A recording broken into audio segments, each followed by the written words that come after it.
Most people think confidence is something either you have or you don't. Something loud and obvious. Something that walks into a room before you do.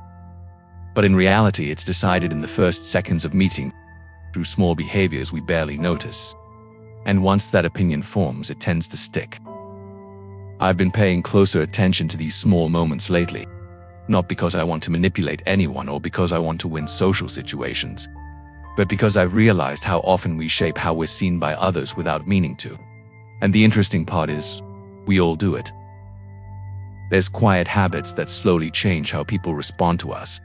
One of them shows up when we make a simple decision and then feel the need to explain it for 2 minutes straight. You say no and then justify that no. You state an opinion and then soften it 3 times. You choose something and then defend it before anyone has even questioned it. The more we explain, the more it can sound like we're asking for permission. Confident people don't rush to win approval. They state something once and let it sit. And that silence often carries more weight than extra words ever could. Another habit is harder to spot. It happens right after someone finishes speaking. You respond instantly. No pause, no thought, no reflection, just reaction. It feels polite. It feels engaged, but it can quietly signal something else. Eagerness or discomfort with silence. That 1-second pause before you answer. It changes everything.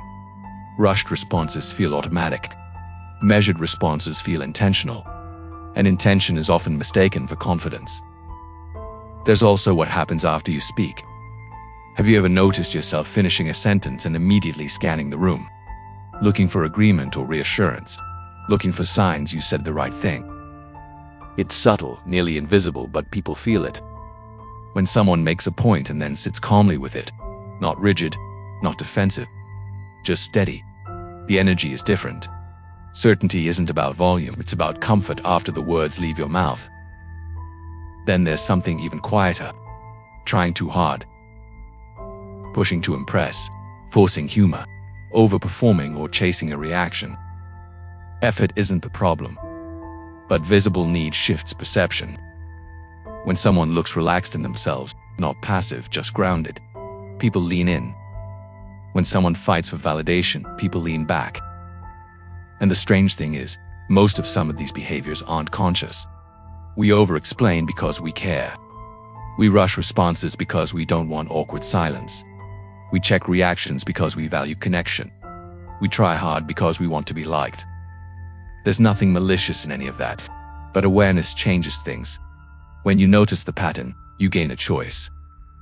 You can say your piece once and stop. You can pause before answering. You can finish speaking and let the silence breathe. You can show up without overperforming. None of this is about becoming dominant. It's about becoming steady. And steadiness has a quiet power. When you're steady, people feel safe around you. When you're steady, you don't add noise to tension. When you're steady, you don't need to convince anyone of anything. Small behaviors compound. A pause here. One fewer apology there. A calmer response under pressure. Over time, those tiny shifts change how people see you. More importantly, they change how you feel in yourself. If any of this resonates with you, start noticing. Not judging, not criticizing, just noticing. We all do these things at times, but sometimes understanding the pattern is enough to begin moving differently. And that's what this space is about. Understanding people, including ourselves, without the noise. Because sometimes the smallest adjustments can leave the deepest impressions.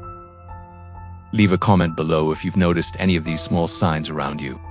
If you'd like to explore more of these patterns with me, I'll keep recording my findings.